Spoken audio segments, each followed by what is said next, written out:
What a weekend we've had, ladies and gentlemen. Oh my gosh. I had a quinceanera I went to on Saturday night, if you saw my little short video with the mariachi band that I posted. And I drank a lot of tequila shots. And I'm actually 2 days into hangover with this. So it was a great party. And I got to say, like, the Mexican culture is a lot better than the woke white people culture. So they're just what does Trump call them? Fine people, fine people.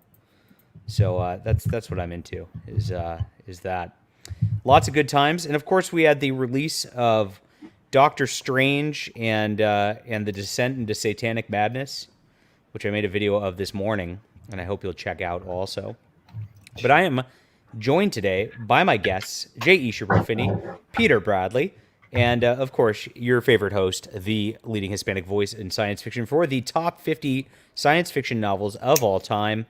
Part 2, numbers 40 through 31, as we climb the list into greatness and into posterity for books that will maybe last forever. Maybe not. What's up, guys? What are you doing? I'm ready to go. I really enjoyed last week, and I'm looking forward to this week. I heard some crashing. I think that's Peter's mic. Yeah, can you hear me? Yeah.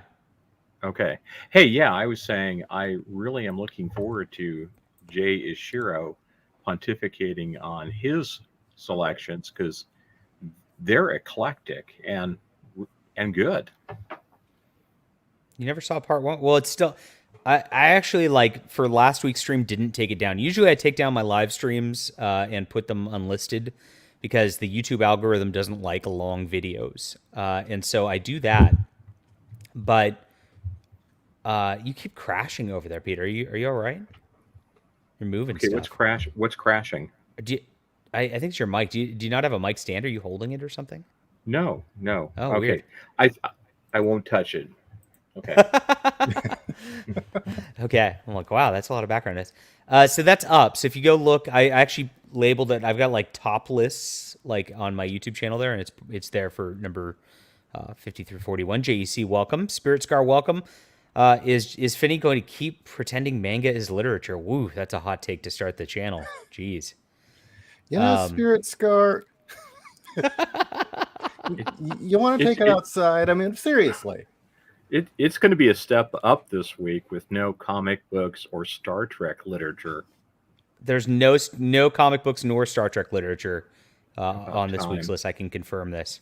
And Jay Ishiro's books are here. He's a good writer by himself, and you should check them out.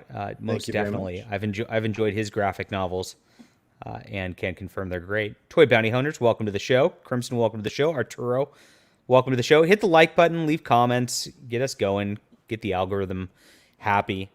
This isn't drama content, so we've got to get people here the old-fashioned way, just by our wit and our intellect, my friends. And that's what we're going to do today.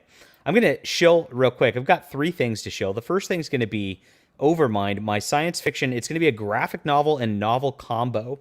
So I've written a graphic novel, of course, the comic, which I usually crowdfund. You can see the art by Aaron Lopresti for the cover right there. And I've also written a novel to go along with it, so you get to expand upon this character in this setting as we really build this out. I'm banking on this going to be my big property that I'm going to keep going for all time. I really think I've created something special here. So sign up to get notified on launch. That's going to launch May 24th, and I would love for you guys to back this day one and get us big on Kickstarter. That's going to be our goal right now. But for right now, we also have Spectacular Comics. This is my short fiction collection in comics, and I did a mouse parody cover. The reason I did a mouse parody cover is because Fantagraphics just canceled a mouse parody cover, saying it was terrible and bad taste. We would never do that. We apologize to the SJWs who are complaining about it. So I made my own, and I've got this. It's 70-plus pages for $20. A really good deal. It's direct from my website, and I've actually gotten a full order. I did the print run. I'm going to have about 20 copies left over after that. So you can still get in on the pre-order today. And I'll ship these out, of course, before the Kickstarter launches. That's the beauty of what I'm doing here. and I hope you'll enjoy and support the comics. And number 3, we got our Subscribe Star, which we hit another milestone over the weekend. I mentioned that our Subscribe Star is paying for comic art and things like that, and I'm doing some exclusives. I just did the print run for our first exclusive trading card, which is going to be based on the Overmind property. And that's going to go out to subscribers who are $10 or more per month. And we just hit 27 subscribers, which was the peak I had when I was on Patreon before they banned me. So we now have as many people on here as we did on Patreon, and it's doing better financially than it was on Patreon. So we are on our way up and crushing things. Get in on these beautiful ways to support alternative culture to the current mainstream, which could never hold a candle to the list of top 50 books of all time that we are bringing up today, which I'm excited to bring you now and excited to get into.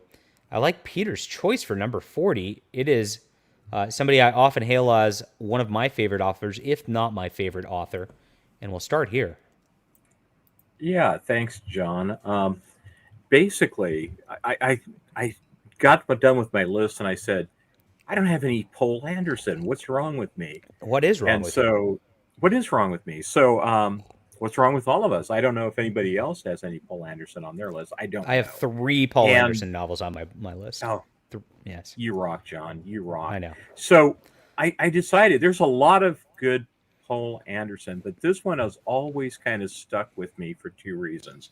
First, Anderson had this universe that was one of his. It wasn't the Dominic Flandry universe or the Polytechnic League universe, but it was Earth after a nuclear war, a couple hundred years in the future, and civilization was mostly in the south, and it was, scraping along. It had turned out differently. The Maoris were a major power, and they were more ecological, and the South America was a power.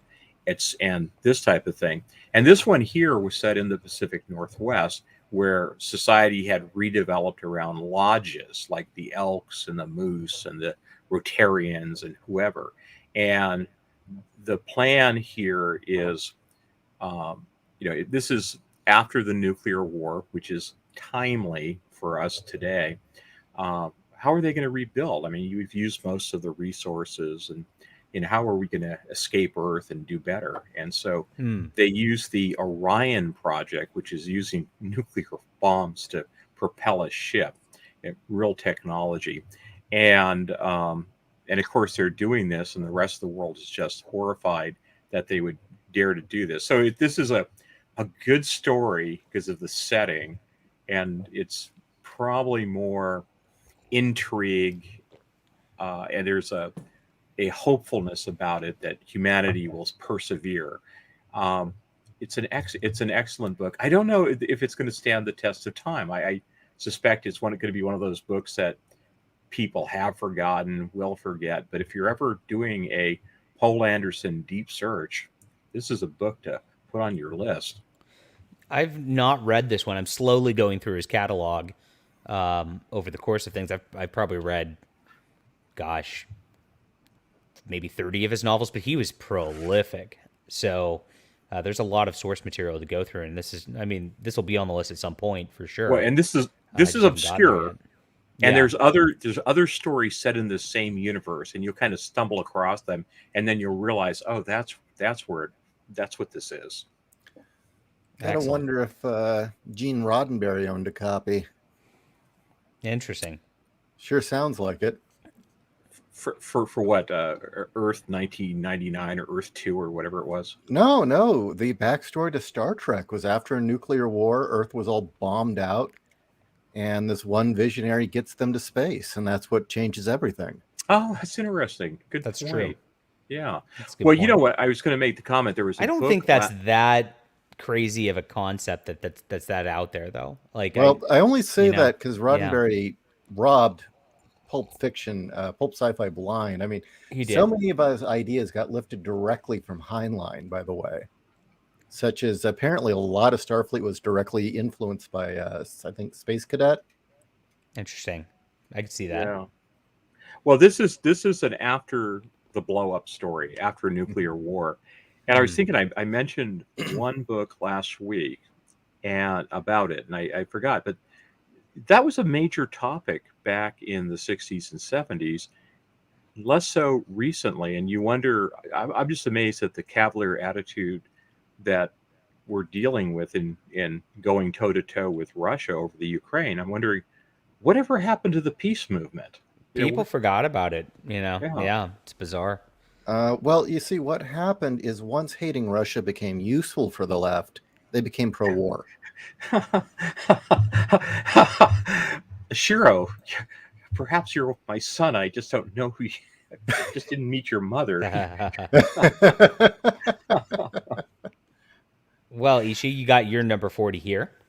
Okay, my number 40 is From Beyond by H.P. Lovecraft. Now, most people don't associate Lovecraft with science fiction, but in fact, he wrote quite a bit of it. And From Beyond is definitely one of them. And it dealt with an idea that we see a lot of now, but at the time, not so much. Lovecraft was really big into quantum physics back before anyone really had heard anything about it. He read prolifically about science.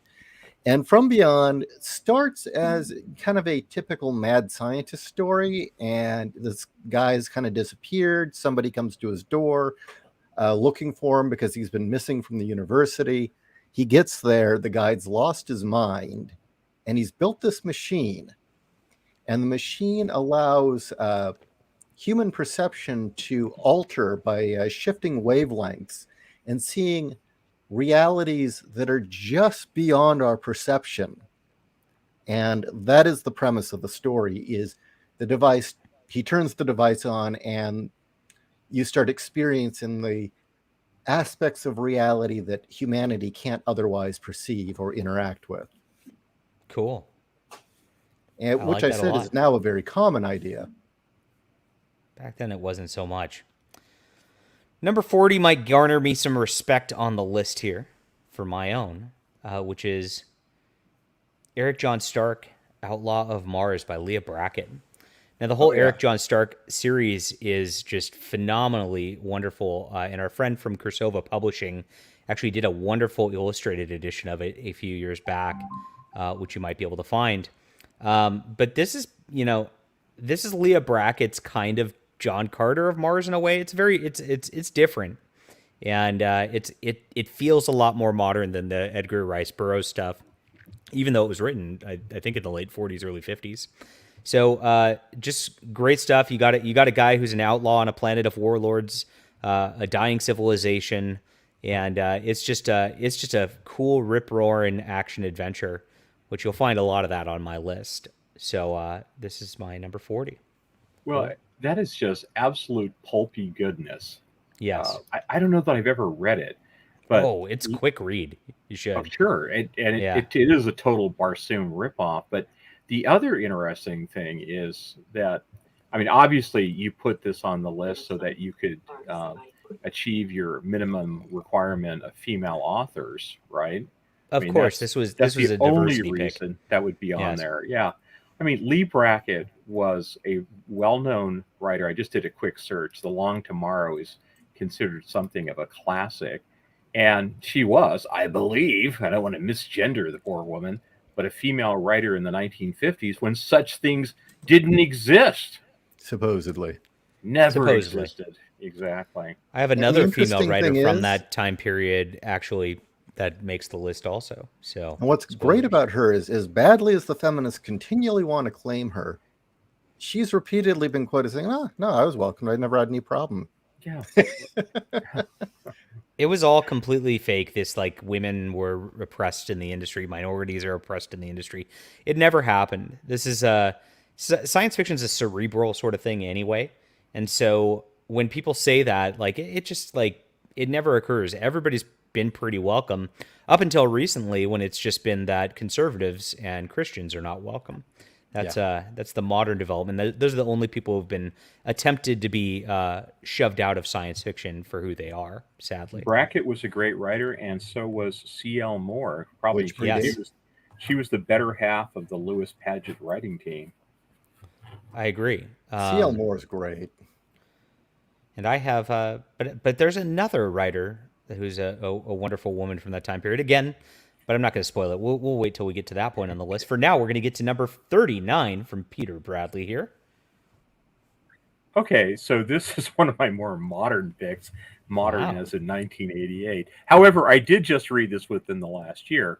The series, the universe, the culture is interesting. It's sort of space opera-ish and sort of I don't want to say cyberpunk-ish, but a lot of computers.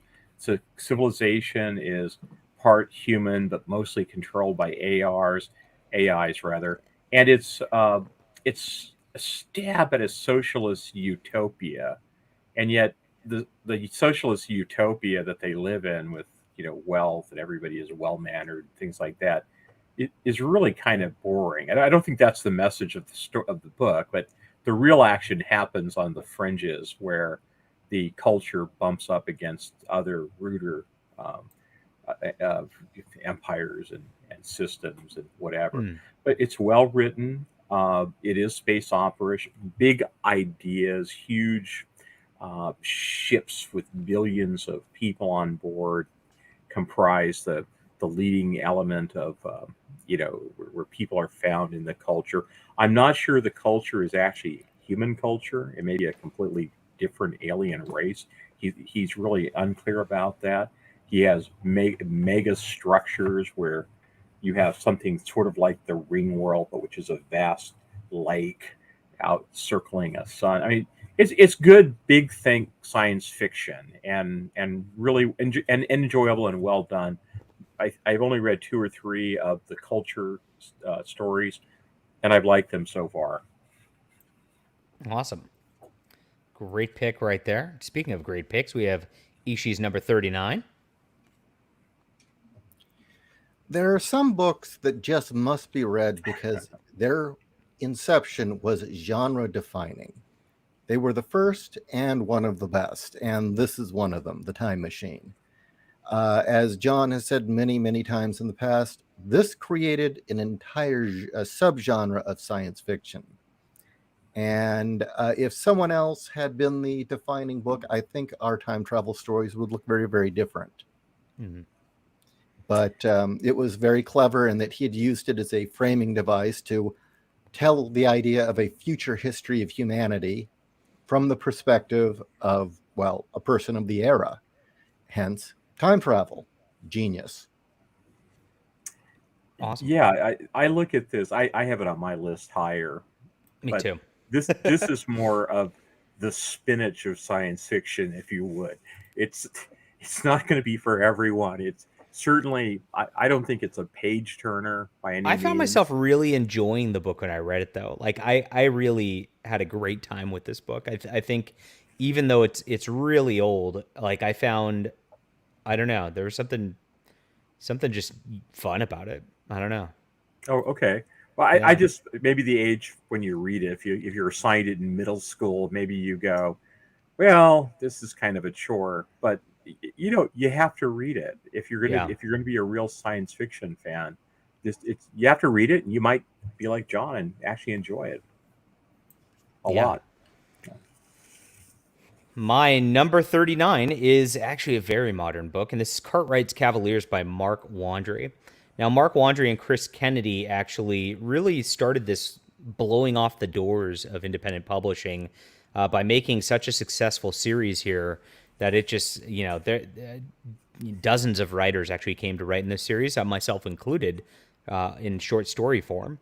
But the high concept of this is there's this group called the Four Horsemen, and they are 4 giant mercenary outfits who basically control everything. And they all have these like giant mech units called Caspers, in which they used to go to war and all that. And this is a riveting page turner that's just pure battle after battle after action, and it resonated bigly. So it started a whole genre, really, of indie people like doing this. Nick Cole followed suit, of course, with his Galaxy's Edge and among dozens of others. And I think it does stand the test of time. And I think it does because it started this whole independent publishing like train rolling. It wasn't the first, of course, but it was one of the bigger ones that really snowballed everything. That it deserves to be on the list. There you go. Cool. I know. We're going to run out of modern books, but I'm the only, I'll be pushing modern books through about number 30 something, and then I think they all go away. But Peter, we're now on the top 38. Your number 38 is a modern book. Oh, well, geez. As in 1992, I had to get some Walter Jon Williams involved. I guess I didn't. Oh, he's great. His cyberpunk, but sort of cyberpunk. I paired this with another Walter Jon Williams book called Implied Spaces. This is Aristoi. Aristoi is set in the undefined future, 1,000 years off, maybe. Earth was destroyed by a nanotech outbreak, and the remnants of humanity established this caste system where only a certain kind of people who passed very stringent tests were allowed to use nanotech, and they're the Aristoi, and they become the aristocracy, and they create their own worlds, and they become like gods or lords to the people who live in their worlds. Most are benevolent, some odd, and we follow one of the Aristoi around as he's investigating a murder of another Aristoi, leading to a deeper mystery. Now, what's nice about Aristoi is it goes from the highest level of hard science fiction, cyberpunk, nanotechnology, down almost to sword and buckler fantasy as they go to a planet that's more primitive. He does the same thing in Implied Spaces, where it's they start off in this pocket universe that's almost a medieval fantasy world, but then it turns out it's merely part of a much more highly complicated technology. And so he has this nice way of being able to bridge these two genres. It is a fun read. It is different because the main character has multiple personalities that are designed into him, and so there's internal conversations, and you get to identify the different characters. It's a good book, well worth reading. A nice example of Walter Jon Williams' work. This seems like one I want to put on my list to check out. Very cool. Awesome. Good. Thank you, Peter. All right. We're back to another familiar favorite for Jay Ishii's number 38. Awesome stuff here. Once again, a lot of people don't realize Lovecraft wrote quite a bit of sci-fi, and this is, I think, one of his most underrated stories. I think it often gets overshadowed by At the Mountains of Madness. This covers a lot of the similar ground. This covers a lot of the similar ground, but I think it's a much tighter and better thought out story. And the concept really is, believe it or not, the show Quantum Leap. The show Quantum Leap robbed this story blind almost. That's funny. And it's about a advanced species that has been around before humanity and long after, and that they have done this by essentially hopping through time. And whenever they hop through time, they'll inhabit a body. And the consciousness of the body they inhabit will live inside the alien form, back in time or forward in time. And it's about a man. The story is great. The way it opens up, it's about a professor who one day freezes up in class, blacks out, and he wakes up, I think 5 years later or 3 years later, to find out that those 3 years, he had been living a different life. He'd been doing things. He'd been traveling, meeting with people. And then it kind of becomes kind of a detective story where he's piecing together what happened to him. And it leads him to realize of this old civilization from way before humanity, way before recorded history, that existed on Earth, and that's what had inhabited him. And it goes from there. He finds one of their cities buried beneath Australia. It is a cool story. This is, again, I would say this is definitely in line with pulp, more of the pulp sci-fi stuff. Awesome. Definitely does. And it's beautiful stuff if you guys haven't read it. All right. My number 38, we're still kind of in the modern era. I think this is late 80s when it first came out. I know it says this edition was 2002. This is David Weber's On Basilisk Station. Now, David Weber is probably one of the most celebrated and storied authors of our time. And you'll notice I've got a lot of military science fiction on my list. Now, the old stodgy types in science fiction, maybe like Peter, don't like military science fiction as much and actually poo-poo it as a separate genre. But well, that was a quick hit and run gratuitous shot for no reason at all. I got to start some drama, otherwise we're going to lose viewership, you know. So I like Baron von Messengerstein. He's my guy. Nice. He's a great reader for sure. But this was one of the big waves that like really propelled Baen books to the map. David Weber has, of course, Honor Harrington in here as like one of the most famous military science fiction characters of all time. And this is really where that begins. Now, I think you can pretty much read this book. And then honestly, like I had David on the channel a few months back, and you can look that up if you want. I think over time, like he's really milked this property a little too far. But this book really was a good read. And he gets really into the minutia of like space physics when going into his battle descriptions, which is cool because a lot of science fiction just kind of glosses over that.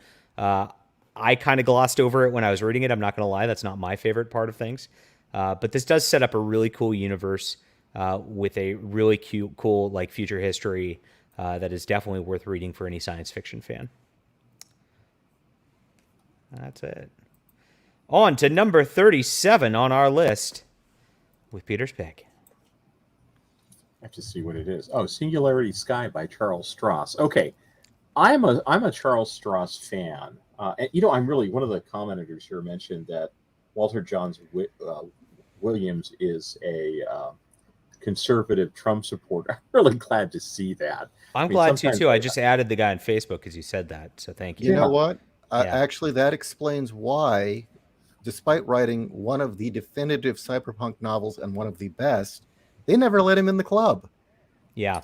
Oh. And I always wondered why he doesn't get any awards, because he's really a good writer. In any event, Charles Stross is British, so obviously he's some kind of fusty Labour Party type. Yeah. In any event, I like his writing. I like his horror / fantasy / spy crossover within the Laundry series, and I like his other stuff too. And this one here is set in a future. He's got 3 books in this eschaton universe. Apparently, somewhere around the 21st century, I guess now, we managed to create an artificial intelligence, and the artificial intelligence looked around and said, "This is bad," and used whatever artificial intelligence it had to scatter 50% of the human species across the galaxy. And since then, humanity has been working its way back up, always aware that the eschaton is out there, and it shouldn't do things like violate the laws of causality through space travel and faster than light travel, whatever. Anyhow, this book here involves this planet that comes under some kind of attack by this entity that basically gives the people on the planet the ability to create anything they want, a matter transmutation and all the rest of this type of thing, and about the effects it has on the planet and the reaction of the other planets around it. And it turns out that in fact it's not an attack, it's a carnival. But it's a good story. It introduces you to the eschaton universe. It's good space opera stuff. It's got nice big think ideas in it. And I mean, in some ways, it's a throwback to classic science fiction. So Stross's eschaton stories are good. Awesome. Classic sounding stuff. And we're going very classic for Jay Ishiro's pick. Again, another one of those sci-fi stories, sci-fi horror, but a sci-fi story that was genre defining. And I mean, it goes back to much older mythological ideas, the Golem, for instance, being one. But there have been lots of stories about wizards and, I guess, arrogant individuals who try to create life. And she was the first as far. No, actually, she wasn't. She wasn't the first to put it in the sci-fi context. There are others that actually predate her, but she was the one that became famous. She was the one that wrote the book that stuck and everyone remembers. So in that regard, this is just one of those books you should read for the mere fact that, one, it's a very enjoyable read, but again, it took the older idea and put it in the context of science.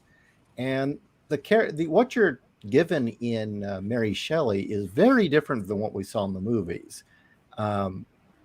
And it's interesting also that if you read Frankenstein, Herbert West, Reanimator, becomes far more enjoyable when you realize that's a parody of Frankenstein. But I think that's really, I don't think there's much more that can be said about this book that hasn't already. Well, how about this? Which is better, the book or the movie I, Frankenstein? I haven't seen that. Don't. It's okay. Here's the next question, though. How is it as a read? Is it a slog, as someone says? I've never read it. I've never read Moby Dick. They're books I just imagine being I a thought chore. this was a slog and a chore, too. I left it off my list because of that, and two, because it's not really science fiction. So, but I'm just. Oh, you don't really everywhere. think it's science fiction? It's horror, yeah. Well, what is the defining line between horror and science fiction, though? I mean, that brings up like stuff like Alien. Where does that really fall? Alien is science fiction. See, I would consider Alien science fiction.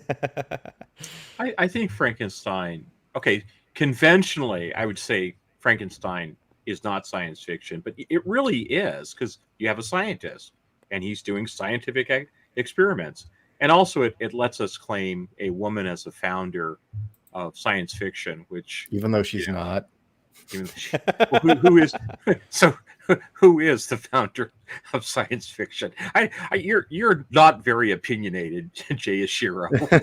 You have no opinion. You're so wishy-washy. So who is the founder? That's a really hard one. I don't know who you could really credit that with.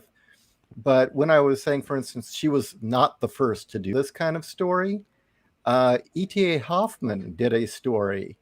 Is it The Sandman, or was that an element of this? Yeah, The Sandman.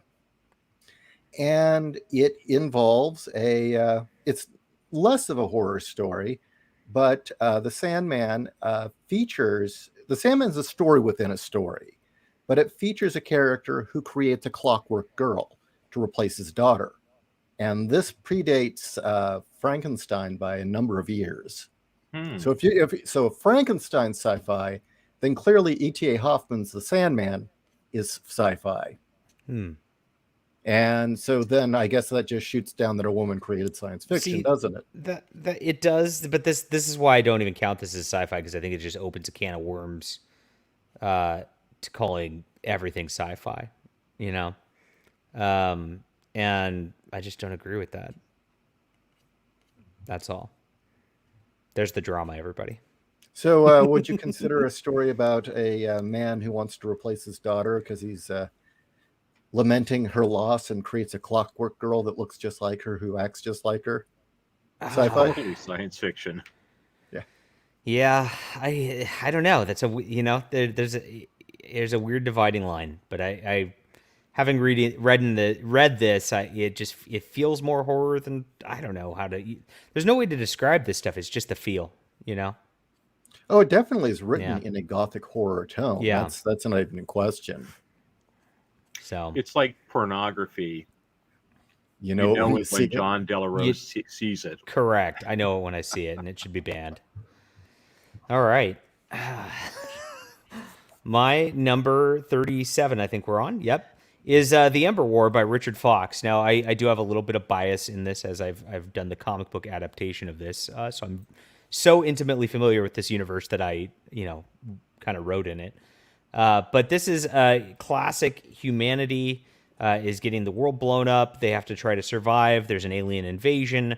They have to fight them off, and then they join up with like this galactic empire to try to fend off these evil people. And again, this came out in 2015, as you saw, when this sort of like indie explosion was happening on Amazon, where military science fiction was really taking over everything. And the Hugo Awards and the powers that be, the old stodgy types I mentioned before, were doing everything in their power to be able to try to stop this from being considered like the top sci-fi. Well, it's too much fun to have it not be the top sci-fi, is what it turns out being. And it's a wonderful, wonderful book with memorable characters.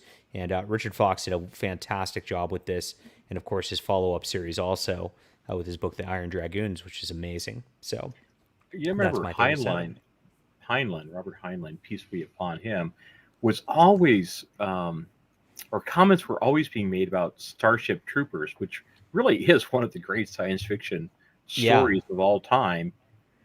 You know, because it was a military science fiction, but a great story with more in it than military. Yeah. Absolutely. Yeah. To where it all started.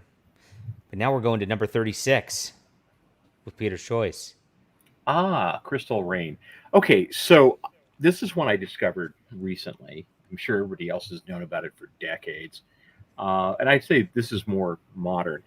And it turns out to be a great space opera that just, again, has great big concepts in it and covers huge expanse of the galaxy. Humanity in this one is once again the wolf upsetting the established order of things.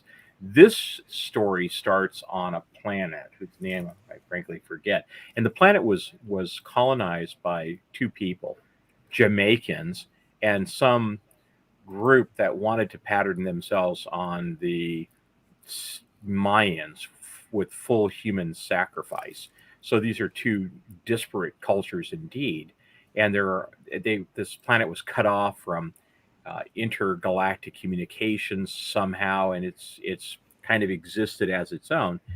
But there are aliens that are still on the planet, and one group of aliens, the bad aliens, are behind the Mayans, and they launch a war to conquer the Jamaicans. So it's every bit as fun as it sounds, where you have a civilization derived from the ganja toking Jamaicans, laid back, and the rest of that type of thing. But it's got good action adventure.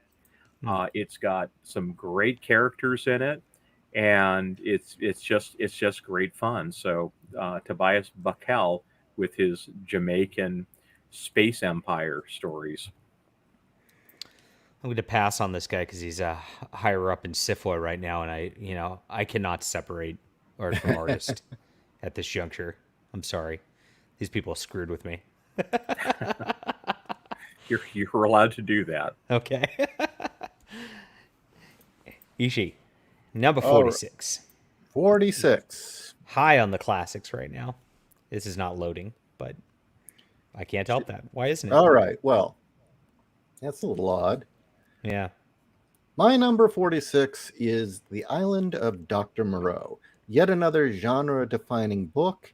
I would go as far as to say I think this was his best written book and most enjoyable, and often very overlooked.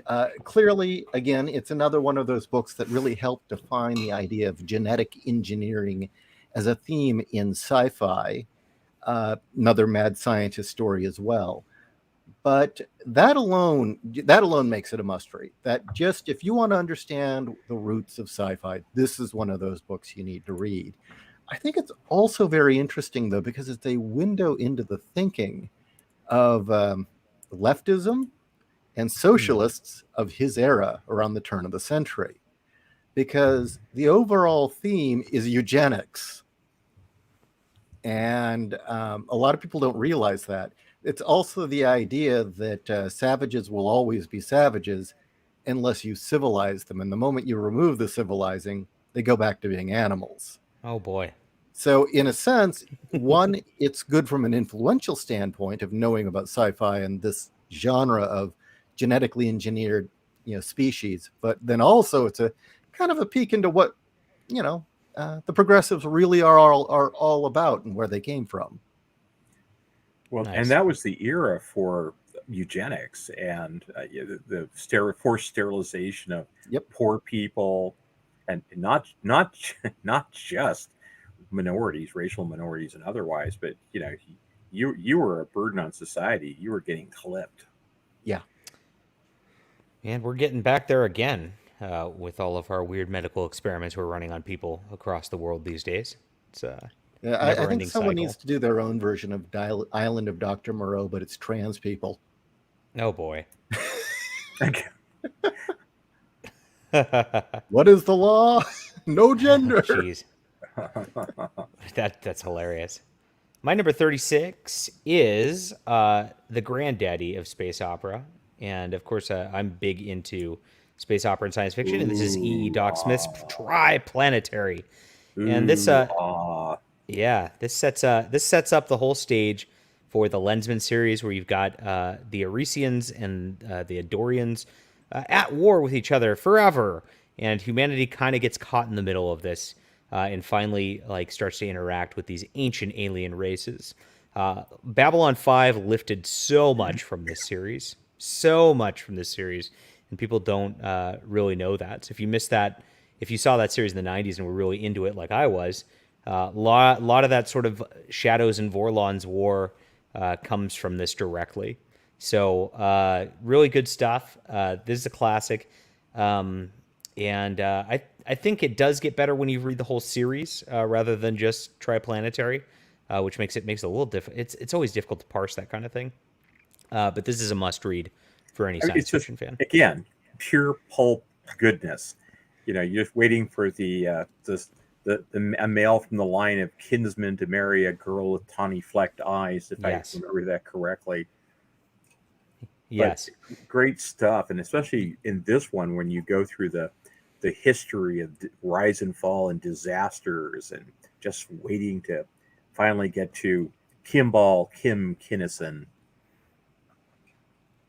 Yeah, you're starting to notice that my trend is always very pulpy, very military-like. I just like that vibe and things. Thank you for the $5, Mr. John Dacre. I appreciate the super chat, and everybody who super chats on the channel, of course. All I can think of when I hear of the Island of Dr. Moreau is that 90s movie with Marlon Brandon in it. Yeah. I'm sorry. Perhaps one of the worst movies of all time. I think somebody else said we need another adaptation of that. But the problem is, if you make any adaptation of anything in 2022, it's going to be so much worse than even that, that it will be unwatchable. So I hope they never touch these classics, personally. I don't know. All right, I'm going to take a quick shill break because we're halfway through the book. Again, I've got my Spectacular Comics. This is my short comics collection. It's available directly from my website. A grand experiment to see if we can pre-order stuff directly from the website and make this work. This is 70-plus pages of comics for only $20. I made it less expensive for you guys than my typical crowdfunds because I don't have to pay for a crowdfunding site with this one. I have already made the print run, so that's going to be showing up in the next couple weeks. I've got about 20 copies left to sell on this, and I appreciate everybody who came in so far. It's all over the map. I mean, I got a samurai story in here. I've got like a vampire story in here. I've got science fiction stories in here. I literally just made whatever comic came to mind at the time when doing this. And if you want pure science fiction and a full graphic story, I'm going to have Overmind launching on May 24th.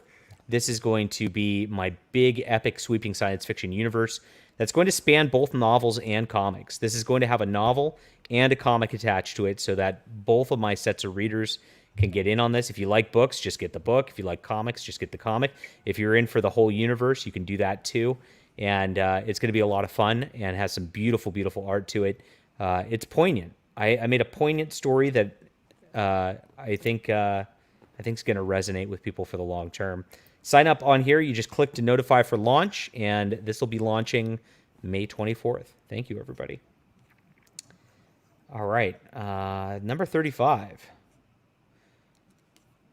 Without further ado.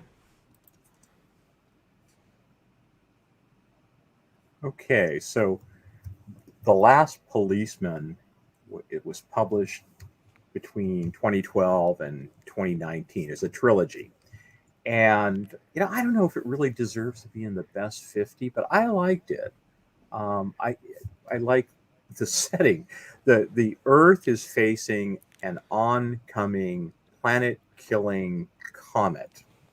And so we follow this young detective who's all he's ever wanted to be is a detective. Other people are leaving, they're going off, and you're faced with the end of the world. So what do? Right? Go to Maui, do whatever the last things that you ever want to do, whatever, vile thing you wanted to do, reconcile with God, whatever it happens to be. But he wanted to be a detective. So he lives out facing the imminent end of civilization by being a detective, enforcing the law as civilization is crumbling around and people are leaving their jobs and that type of thing.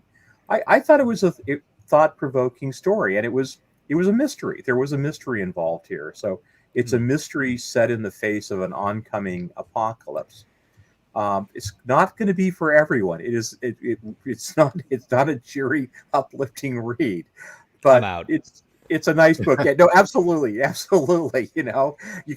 if you go through the entire trilogy, you're going, well, of course they're going to find a way to solve the problem, right? Well, I'm not going to tell you what happens at the end, but let me just say that ultimately it is not a nice, cheery, uplifting read, but it says something about people doing their job. I think we conservatives would handle the situation much better than the left, who would demand a revote or insist on changing the rules or whatever it happens to be that they do. So anyhow, I put it on the list. I think I'll stick with it because I think it's right up there. All right. Issues number 45 is a crossover with Peter's list. Again, a lot of these picks are you need to read these because they're classics and they're genre defining. I think this novel in some ways covers a lot of the same ground that Philip K. Dick did, but in a very different way. In this one, we've got Billy Pilgrim, who is a soldier in World War II who gets unstuck in time, and he's bouncing back and forth through time in the different phases of his life. And then later it starts involving aliens who may or may not be real. And in that regard, it's just very well written. It's very enjoyable. And it's very obvious that a lot of it is autobiographical by the author. And it was using this sort of sci-fi framing to tell something that might be too hard or too painful to face. And I think we see a lot of that now, or at least we used to. I don't know anymore. I think another book that did something similar, where it was obviously autobiographical to a degree, but it was easier to tell it through the lens of sci-fi, was Philip K. Dick's A Scanner Darkly. And there have been others, but this book is one of those that does it extremely well. It's also very quick, very easy read, and funny. It's an easy read. I read this in the space of 4 or 5 hours the night before our last broadcast. After you went on about that socialist twerp, Kurt Vonnegut, I'm just surprised that you have it so high on your list. I actually, no, it's not high, but honestly, after a point, I just gave up on on trying to arrange these in any sort of order. I mean, I grouped the graphic novels together. But yeah, he is a socialist twit. He had a lot of dumb ideas, but he was a good writer. Yeah, I'm on board. I did not put this on my list, even though these two gentlemen did. I'm on board with this not being science fiction. So there you go. What would you consider it, Gonzo? One interesting aside. For me, I'm a big history guy, and I think that his description of the firebombing of Dresden, which I guess there's some controversy over whether it was an atrocity or just a good idea, is worth reading as a historical point. There is a 2-volume published diary of Viktor Frankl, who was Jewish, married to a Christian wife, who survived World War II as a Jew in Nazi Germany because of his wife. And ironically, he was in Dresden during the firebombing as well and also survived. And so you can compare the two stories in a way to try to get some on the ground feeling for what it was like to be there at that point in time. So it's just an interesting aside to if you're a history lover, anyhow. All right. Lloyd Burton, when I finish the list, am I going to publish them on my site? I was not planning on doing that, but now that you've mentioned it, because I didn't think about it, yeah, I will, because that's a great idea. So we'll put this up as a blog post, and I'll have all of our 50s with the Amazon links on there for you guys to check out if you feel like checking out the books. I'm probably not going to go through and put all the covers because I mean that for 150 books, I don't have time to do that, but I can copy and paste the lists for sure. That'll be great. Cool. JEC has a good point about Vonnegut writing about the fire bombing of Dresden. Vonnegut tried for 20 years to write about the experience of time. Writer's block until he tried to. Yeah, interesting. Yeah, good stuff. My number 35 is someone who does get celebrated in the current ilk for some reason, even though I don't think she really fits in with them because she's actually a good writer. And Lois McMaster Bujold, I love this series, and there's actually 3 of her books which make my list from the Vorkosigan saga, which is a wonderful, again, military science fiction space opera series all the way around. And as she gets more into this series, she really experiments with genre to where she picks and chooses different aspects, just kind of combining and smashing up genres.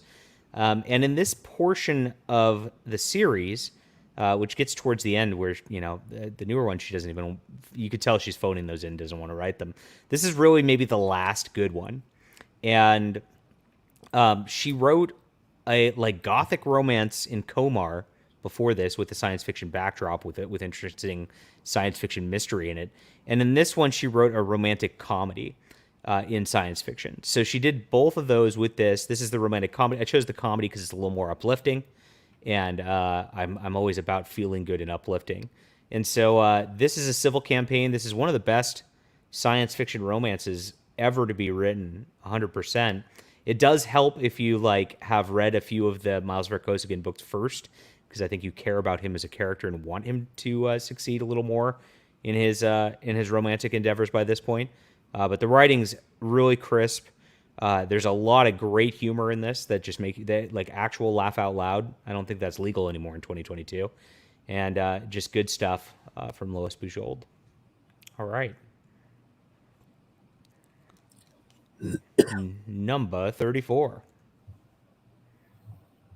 Ta-da! Yeah, I know Jay Ishiro has this on his list as well, but higher, whatever that means. In any event, Harlan Ellison was a great short story science fiction writer. I mentioned Dangerous Visions, where he edited a bunch of short stories. So this is a collection of his that was put together, I think, toward the end of the 70s. And it's new wave science fiction, so it's not stories that go from A to B to C to D to tell the story, but he uses different techniques on it, and you have to put a lot of yourself into it to try to pull things out. But there are stories in here that if you can read them and not come away with a sense of, wow, what was that about, or whatever, then you're just not alive. You're not thinking. I think, for example, the final story, The Death Bird, which won the Nebula, is a retelling of the Bible from a Gnostic viewpoint, but it's really good. The one I like a lot is On the Downhill Side, which is sort of a love story between ghosts who have to find love one time before whatever happens to them happens to them. All the stories seem to have some kind of a religious element into them, religious broadly read, more as a kind of a sense of the numinous and the transcendent more than anything specific. There are odd stories, there are some clunkers, but by and large, this is a great collection. I don't know. You mentioned there's some clunkers, and that just means they're hit and miss because Harlan Ellison really was so unafraid of being creative and just taking as off the wall ideas as possible and just going for it. He took everything he did was a risk. He did not water anything down, and that's kind of the beauty of what he did. I mean, he was an unabashed artist all the way. He was an artist, and yeah. there's sometimes people refer to some writing or stories as jagged or searing, and in some ways these stories really merit that kind of description.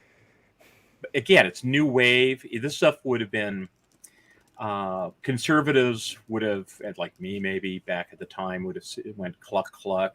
This isn't the science fiction we know and love. Mm-hmm. But it stood the test of time, and it's well worth reading. You may not like it, but you may come away with it with some ideas and some notions just planted in your head. But I know at least I got Jay Ishiro's backing on this selection. Oh, absolutely. Definitely. But I'll comment when we get to my listing of it. Okay, cool. All right. One I will comment when I get to my listing of it is your number 44. Starship Troopers, one of those novels that can be life-changing, and it certainly was for me.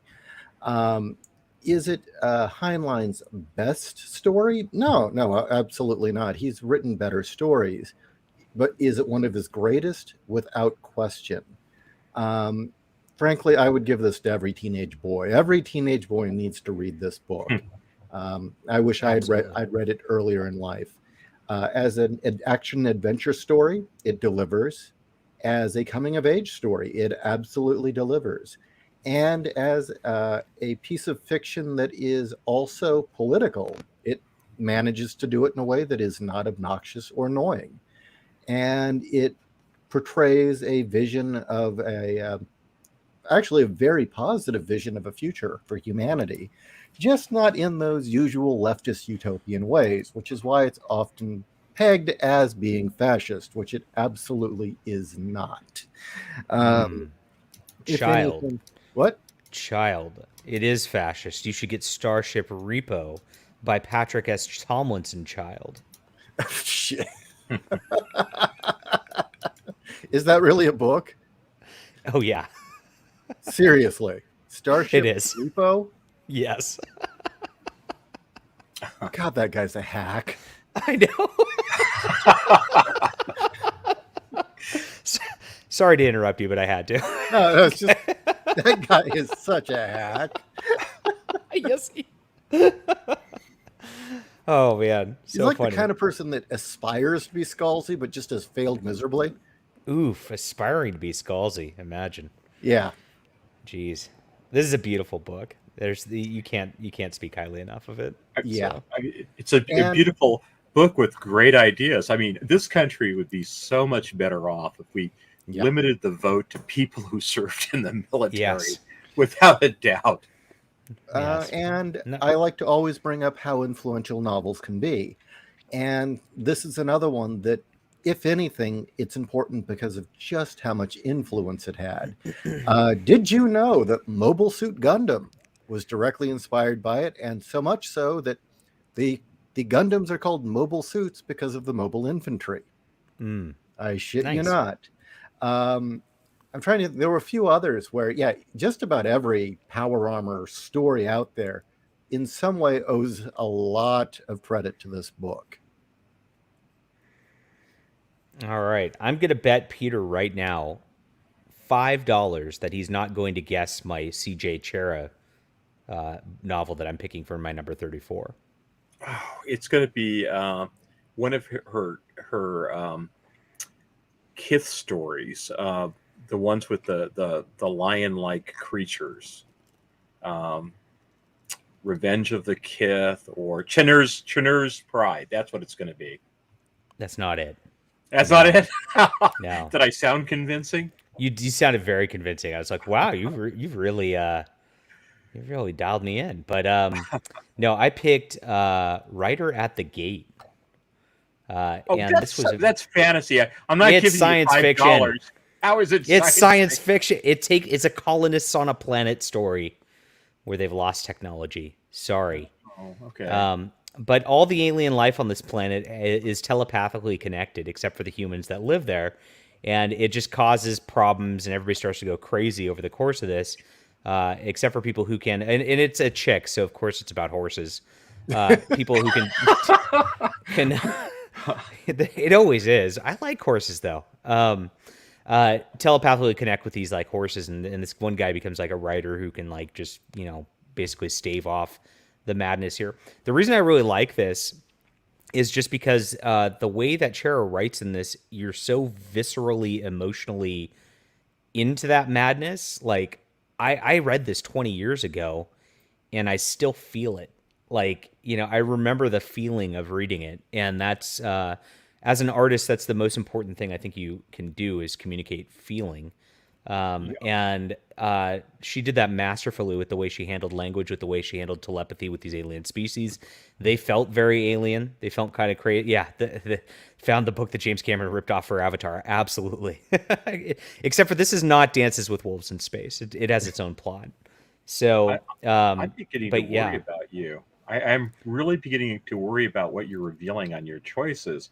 I mean, last week you had a story with a female protagonist. You picked two women writers, and you've picked perhaps the one of the more airy fairy of C.J. Cherryh's stories.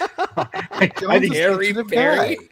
I think you need to go get in touch with your inner feminine and just have it out. I'm a fiery Hispanic guy. We're all about and how many stories with horses have you shared with us? That was an accident, but that's 2 stories with horses. That's all. So I don't believe there are any more stories with horses on my list. If I think if there are, then we're going to have some kind of intervention. Yeah. I think. Yeah. I don't. William Shatner loves horses, and he's the captain. So. William Shatner raises horses to race in Kentucky. That's not quite the same. That's what men do. All right, number 33.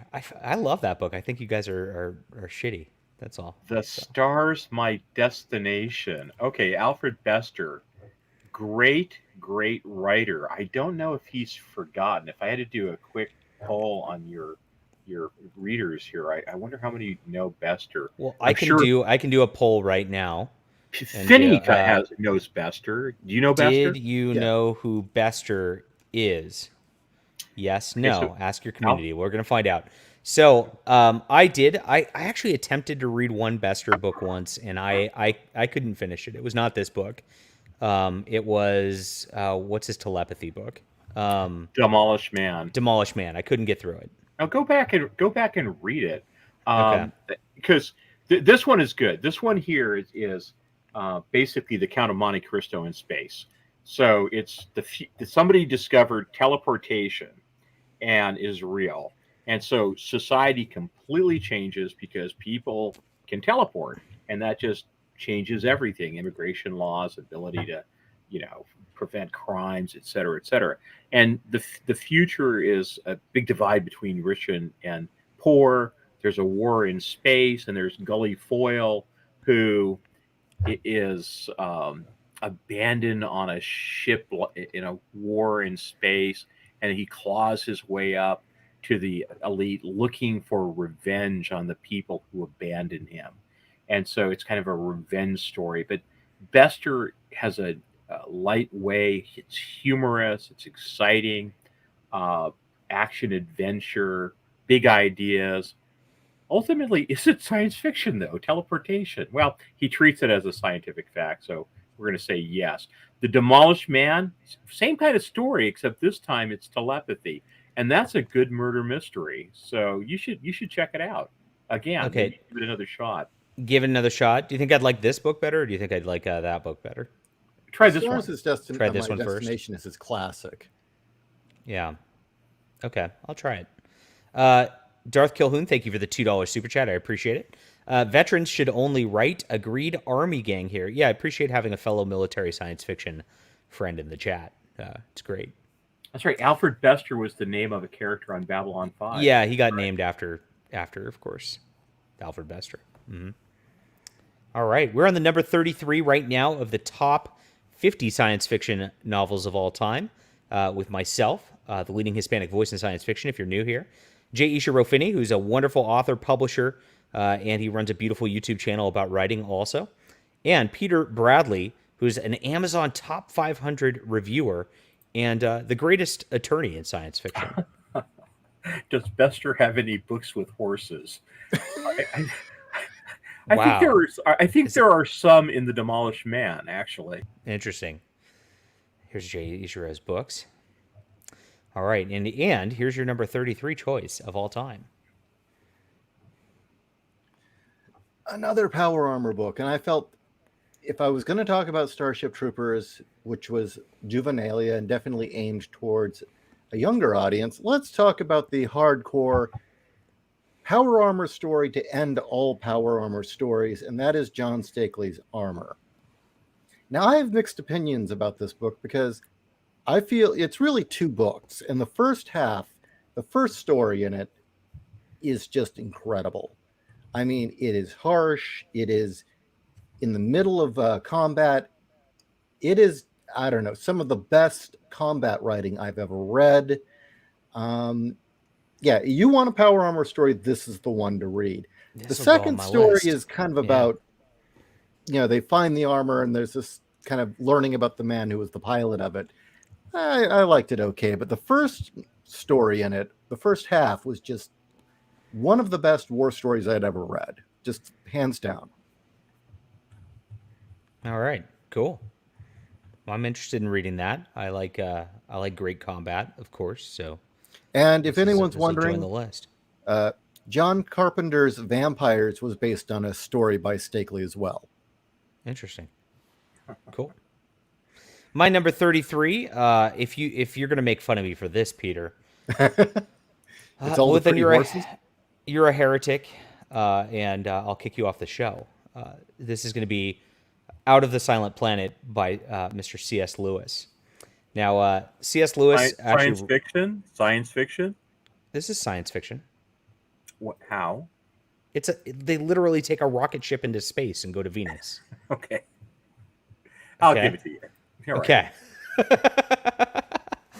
And this is beautiful. It also it has a wonderful Christian theology backdrop to it. And honestly, the alien species that he brings here are so imaginative and so cool.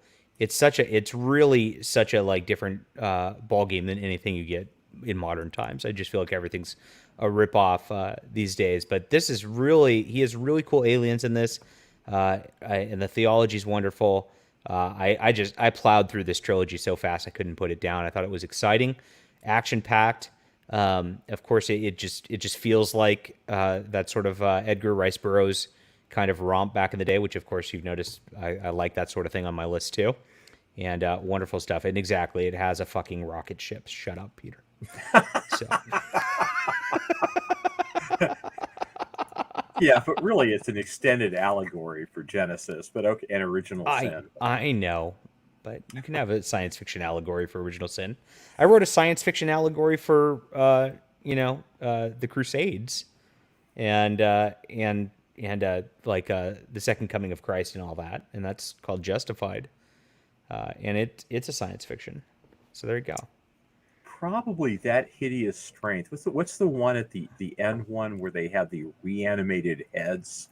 Yes, that is That Hideous Strength. That Hideous Strength. That seemed, because clearly there you were having science overtaking and extending itself, and the downsides of godless science. Yes, indeed. All right, we're gonna get to our number 32, and I'm getting a phone call, so I'm going to take this while Peter talks. Okay, I'm done. John? That's it. That's just screwing around with him. Okay, hey, this is The City and the City by China Miéville, who is kind of a artsy-fartsy literary type science fiction writer, or a godless socialist, as Cherryh Finney might refer to him. He and Vonnegut would have been buddies back in the day. Well, you might actually find something funny about that statement, but keep going. Okay, well, yeah, if you want to correct me and chime in, that's great. But So in this story here, you might go, well, how is this science fiction? And the answer is, sociology is a science. In this case, there is a city called Besht, which is kind of a Slavic Eastern European city. And it's intertwined with another city known as Ulkoma, which is more Turkish and that type of thing. And they overlap each other in some way. But each of the inhabitants of the one city are trained to ignore the inhabitants and buildings and things going on in the other city. And so they're blind to it because they've trained themselves not to see the other city. And there's a murder where a body from one city is dumped into the other city, and it creates all kinds of tensions and problems because, how did the body, get there? Literally, it was dragged across the street and dropped, from Ulkoma onto Besh. But it just implies all kinds of horrible metaphysical problems for the inhabitants because it involves breach, and breach is this there's a third force there that enforces things in order to prevent the inhabitants of each city from acknowledging that they see the other city. It's a well thought out, different kind of story. I'm sure it's saying something deeply socialist in it, but yeah, I just didn't see it. I just thought it was an interesting sociological science fiction story. So I thought I gave it thumbs up and put it on the list. I'm not sure I'm a big fan of China Miéville, but this is one I've read and I enjoyed it. Awesome. So I stalled long enough for you to get back, John. How did you? I appreciate that. Yeah. I am back, and it's Jay Ishiro's number 32 science fiction novel of all time. Information by Jeff Noon, which may sound a little odd, but it makes sense once you read it. I would say at this point... Is this porn? No, it is not porn in the least. It's a genre of cyberpunk that we don't see much more anymore, which is that there were these cyberpunk stories that came out of the 80s and 90s that were really set in modern day or an alternate modern day, but just with a few things tweaked. And this story has a lot to do with probability and groupthink and I guess the madness of crowds and kind of this weird pseudo intellectual cross space between mysticism and math. And really what it all centers around is London slowly going mad over this game that's it's a lottery essentially based on dominoes, but they're all randomly decided. But I'm not really doing it justice of what the story's about. But in time, you start to realize there's more to this lottery than just money and random numbers. There's a lot of premillennial tension, which I suppose millennials and Zoomers won't relate to because they kind of missed that. But there's a fair amount of kind of premillennial tension type themes in it. And I would say it's in itself just a very, very good sci-fi novel that starts with a very simple premise. And that is the idea of math and the uncertainties of math once you start fooling around with quantum physics and things on the macro and micro scale. And it takes it to a very personal level, takes it to these various dramas of people and their lives and how it affects them. And then essentially London going utterly insane. Nice. That sounds really cool, actually. So, when was this written? I believe 95. Okay. Interesting. I think this will be my last modern book on the list. In that modern defined as written in 2010 or sooner. This is Take the Star Road by Peter Grant. Now, I became familiar with Peter Grant from his Western that was published by Castalia House, which was fantastic. And I wanted to see his science fiction because I knew this was kind of his big one. Again, this came out of those early days of Amazon when indies were really just starting to creep into the space. And this has a different feel but than a lot of course, mainstream publishing. It's like a Horatio Alger in space kind of deal. This kid's growing up on a colony. He doesn't like his deal, and so he's like, I'm going to go out and go find work. And when he does so, he works hard, and he ends up running afoul of like a space yakuza, and there ends up being a lot of good Western style fights in space, and that's a good thing for me. I dig it. There's no horses though. That's all. All right, and the number one, which you didn't, number 31 rather for Peter. Well, hold on a second, John. I guess we can go double or nothing if you can guess my C.J. Cherryh pick. Down Below Station. Oh, that's not bad, but no. Yeah, no. Oh, okay. Well. Okay. All right. Oh, this is it. Wait, I was literally clicking on it. I thought, well, this isn't much of a game. I wasn't even looking. I was just grabbing the link. I'm dead serious. I was just like assuming, what would Peter actually pick? Well, Down Below Station. Well, Down Below Station isn't bad, actually. I mean, it is space opera and the rest of that type of thing. But no, this was the big book from when I was, I don't know, late teens, 18 or 19. It's a trilogy, and it is almost up there. I think it's pronounced Cherry. Yeah, I'm pretty sure. Cherry. They put the H on in order to distinguish her from just being like other authors named Cherry. The unfortunate thing is I'm following her on Facebook, and she's a, what's the word I'm looking for? Dumb shit leftist, because she'll post these stupid leftist memes and make these stupid leftist. I will caveat though that she's nice to me and she talks to me periodically though. Then I should be decent to her. That's fine. Yeah. But it's just I see these things and I go, how can somebody who I think is intelligent be parroting this bullshit?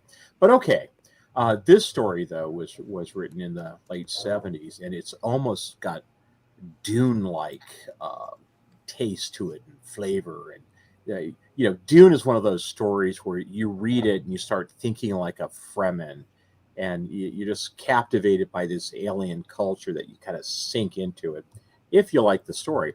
And in this case here, I guess this was, we didn't know about the Alliance Union universe because it hadn't been written at that point. But in this case here, the focus is on an alien race called the Mree. The Mree are kind of this alien race, desert warriors who are tougher than shit, and they're just great fighters. They're like the Fremen in terms of their individual combat abilities, and they act as mercenaries for another alien species called, I think it's a Narog, and they've spent thousands of years as the troops for various Narog houses. And unfortunately, the Narog have come up against human beings, and human beings don't fight in honorable individual combat, but use herd tactics where they just throw masses of people against the Mree. The Mree have therefore, over time, despite their many virtues, been driven to the brink of extermination. And finally, the Narog are suing for peace, which means giving up the Mree.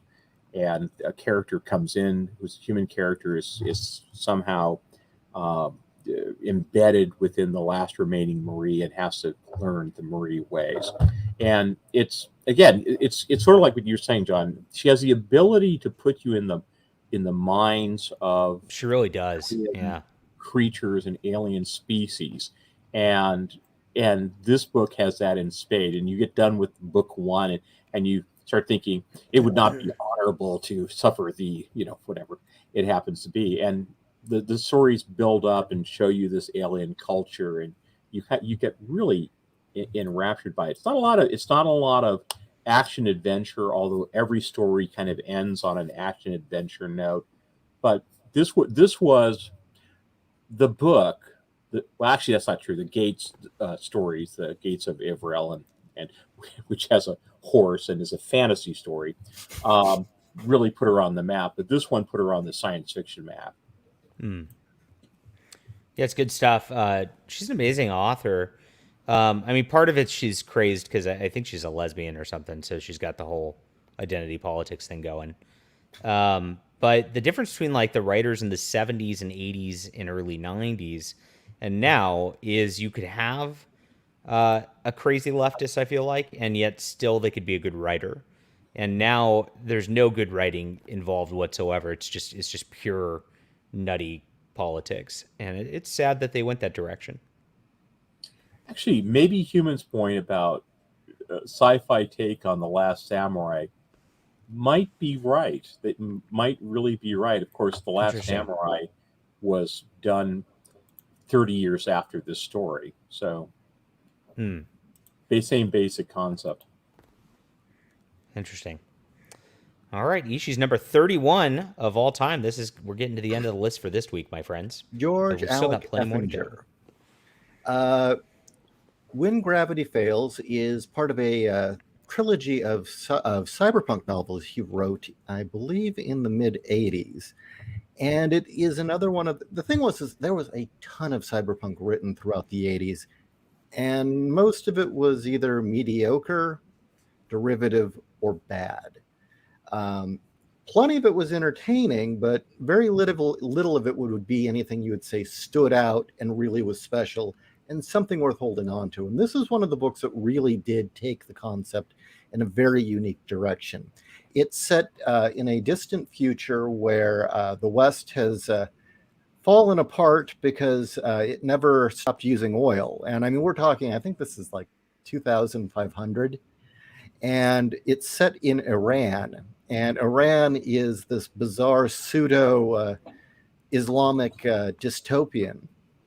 But you've got certain areas where they allow, I guess, more Western and European things to continue on. And it's about a man who is a detective who is on the case of a serial killer. And through the story, he's using these microchips that he can plug into the back of his head, which will give him different personalities and different skills to get into the mind of the killer to find him. And awesome. So that concept alone was really clever. And as the story goes on, you start to realize the killer himself is using these chips during the murders and taking on personalities from literary characters to commit the murders, which makes it even more interesting.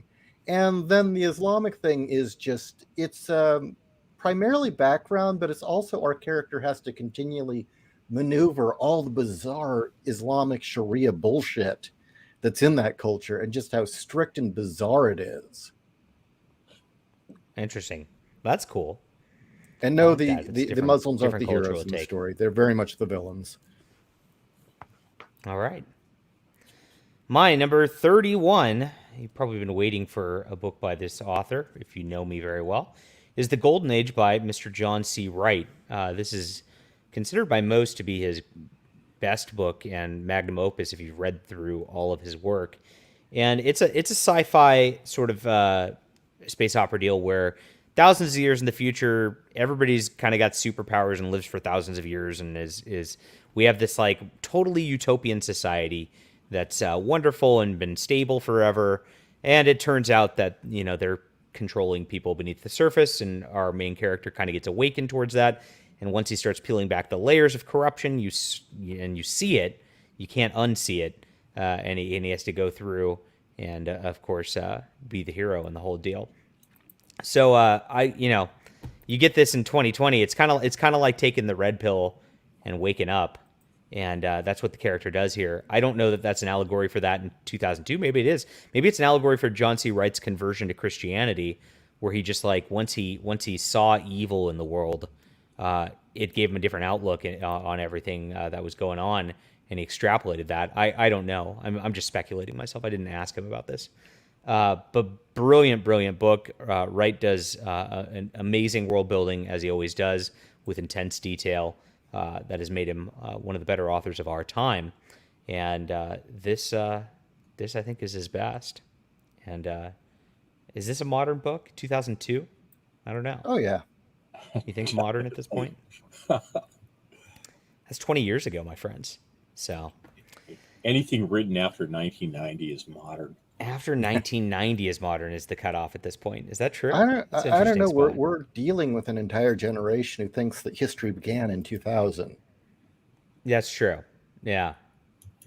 I don't think I have a single book after this on the list that's written after 1990. I think that's it. So that'll be interesting when we get into the top 30 next week. Thanks, guys. That was good. So anything written after 1950 is modern. Interesting. I think anything after I agree with Tim. Anything after 1950 is modern. That's right. I think the Golden Age and the Effinger book are going on my list of things to read. Yeah, it should. And the Effinger book, I thought it was new wave, drug story, and I just can't stand that stuff. But if it's a murder mystery, that's got some rigor to it. For me, I think I'm grabbing Aristoi and Armor for my to-read list. So those sound good too, actually. Yeah. I mean, Aristoi definitely. Yeah. Yeah. And of course, we could all just agree that by next week we'll have read Frankenstein and have a big discussion on it. Gothic romance. We could do a book club. I mean, that's a thing that's a possibility around these parts. Well, we're not doing Frankenstein if we're doing. We're not doing Frankenstein though. Yeah. We might watch the movie I, Frankenstein, which is perhaps one of the worst movies ever made. I was going to pick Black Beauty for book club though. So we can read books about horses. All right. Don't forget to get on the mailing list for Overmind, my Kickstarter launching May 24th. We've got a wonderful Terran Empire where our beautiful agent, Ayla Rin, is out solving corruption, getting rid of insurrectionists and the like around the giant Imperium, and hijinks ensue. Now, the graphic novel is going to be a story about an AI gone rogue, and then the novel is going to be a story about a promise of eternal life, which is going to be hailing from this colony planet that pirates are actually seizing the means of production from. So this will be I'm doing some fun concepts with this, which have some correlations to some modern stuff. And you will not want to miss this. This is by far my best work. It's by far my most intense world-building work. And you get novels and comics all in the same universe. This is the first time we're doing this. We're going multimedia, my friends. And I hope you'll join us on May 24th with this. And that's it. That's the stream. Good night. All right.